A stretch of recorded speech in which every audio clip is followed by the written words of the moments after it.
بالنسبة للرولي الحشو عندنا كمية من الدجاج أبيض كنت قطعتها على هذا الشكل. عندنا حبة بصلة مقطعة، لي زيبيس، عندنا الملح، فلفل أسود، كمون، فلفل عكري، كركم وسكنجبير، وعندي مرق الدجاج، وانتي اللي عندك كيري ديري كيري، وعندي الصلصة البيضاء. إذا نروحوا للطريقة. في مقلة نديروا شوية زيت نخلوها تسخن طبعا، ونرموا حبة بصلة تاعنا نخلوها تتقلى. كي نشوفوها تبالت على هذه الطريقة نجو نرمو الدجاج ولي زيبيس.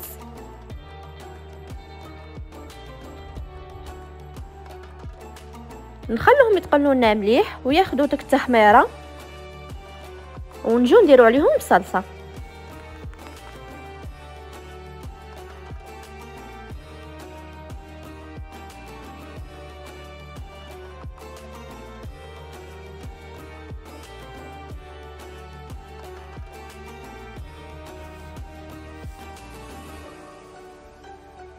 إذا نضيف الصلصة على هذه الطريقة حوالي كأس.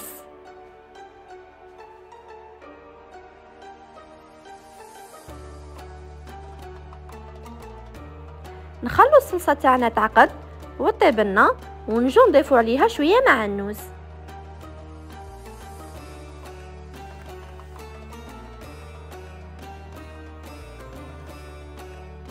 إذا نروحو لطريقة الرولي. هنا عندي كمية من البطاطا كنت قطعتها هكا دوائر وقليتها، وعندي 3 حبات بيض مع ملح وفلفل أسود وجبن رابي ومععنوس، نضربهم هكا.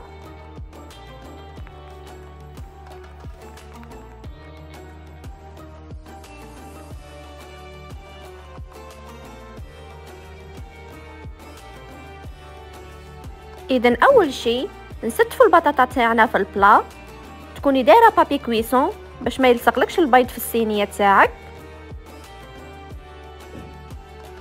ونستفوها على هذه الطريقه.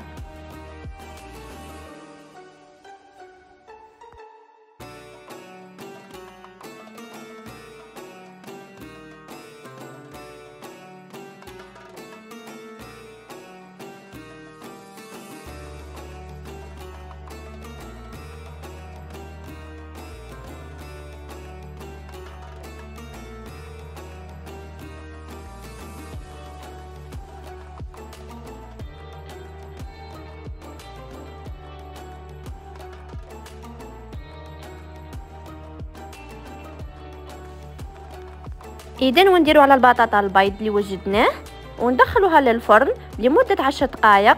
كي نشوفوا البيض طابلنا نخرجوها من الفرن على هذا الشكل كما راكم تشوفوا. نقلعوها من الصينيه ونفرشوا سيرفيات، ونحاولوا نديروا لا فورم تاع الرولي باش ياخذ لنا لا فورم هكا.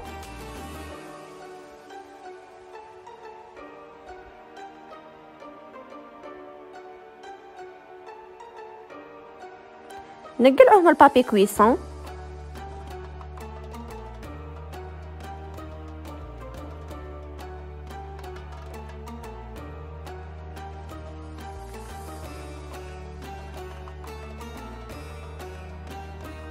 إذا نوردوه في الصينيه باش نحشوه على هذا الشكل.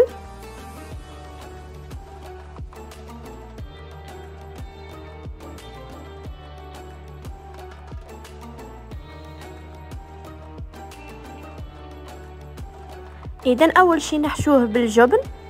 انا غادي ندير جبن ساندويش والجبن الابيض، وبالنسبه للجبن يبقى اختياري.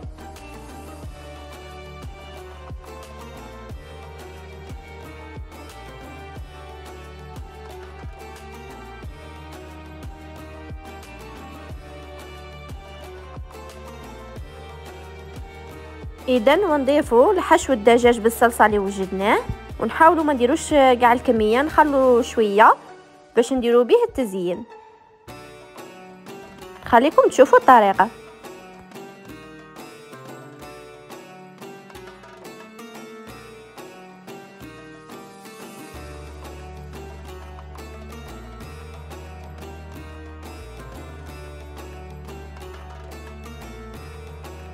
اذا من بعد ما روليناه من الفوقه نديرو شويه من الصلصه اللي بقات لنا ونديرو جبن ابيض والزيتون وندخلوه للفرن.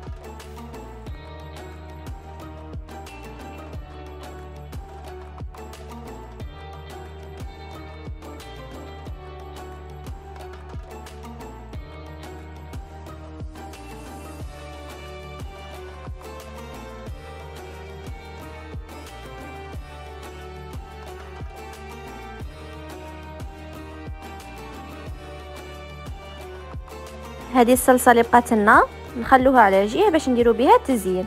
نروحوا للطاجين الجلبان. هنا عندنا كميه من الجلبان، عندنا جزر مقطع على هذا الشكل، عندنا اللحم، عندنا الملح، فلفل اسود، كمون، سكنجبير، عود قرفه ونجمه وحبه بصله. اذا نروحوا للطريقه. اذا نديروا شويه زيت مع مغرف كبيره زبده ونقلوا البصل تاعنا.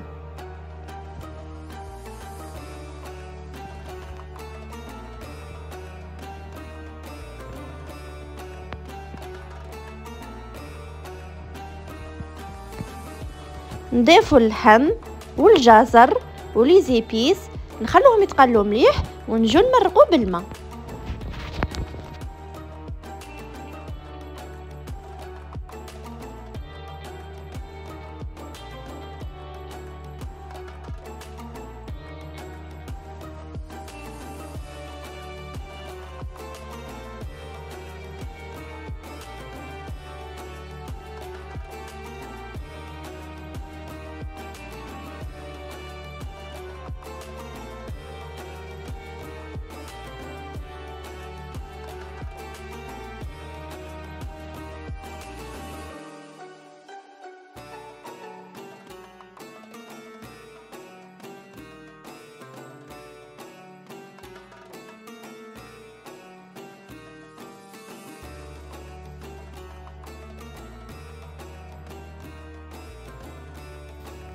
اذا من بعد ما مرقنا نجو نديرو كميه مليحه من القزبر ونخلو اللحم تاعنا يطيب.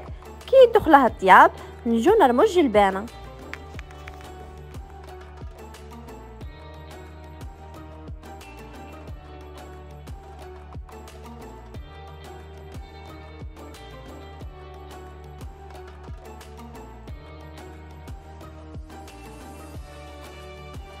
اذا نخلو الجلبان تاعنا يطيب ونروحوا لتحليه السهره.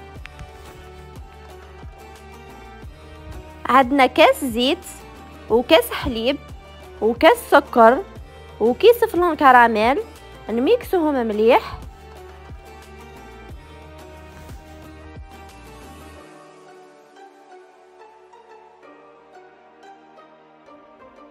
نميكسوهم مليح تنحسوا السكر تاعنا داب.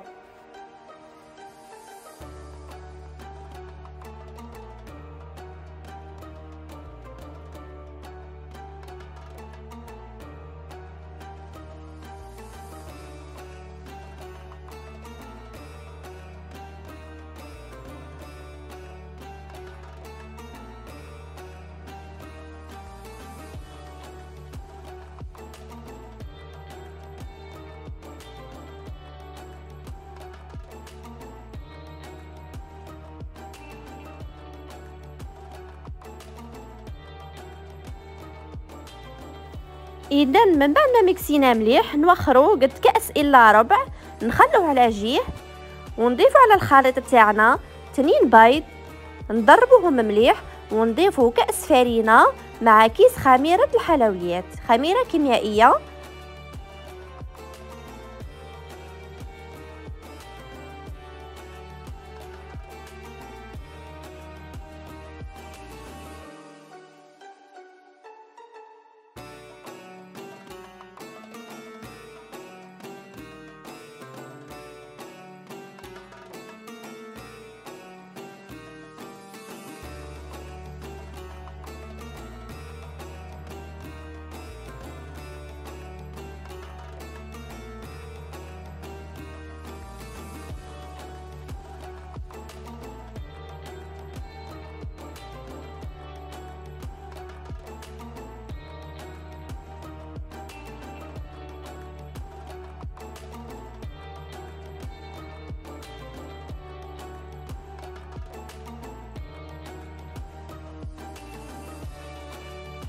اذا نديروها في مول كنا دهناه بالزيت ورشيناه بالفرينه وندخلوها للفرن طيب ونرجعوا لكم.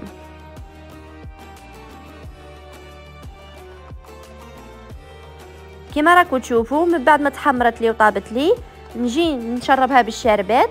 بالنسبه للشربات كنت درت كاس ماء مع نصف كاس سكر وليمونه، نخلوها تغلي، نحسب لها 10 دقائق ونطفي عليها ونشربوا البسكويت تاعنا.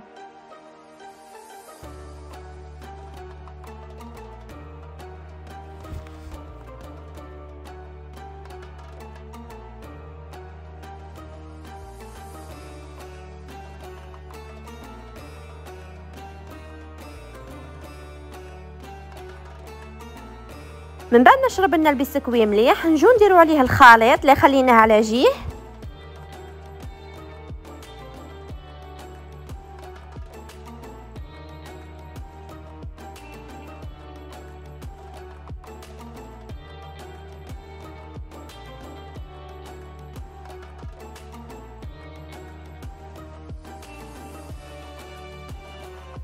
اذا وندخلوها الثلاجه تبرد ونجو نديرو لها في الاخير الكراميل اللي جا مع علبه الفلون.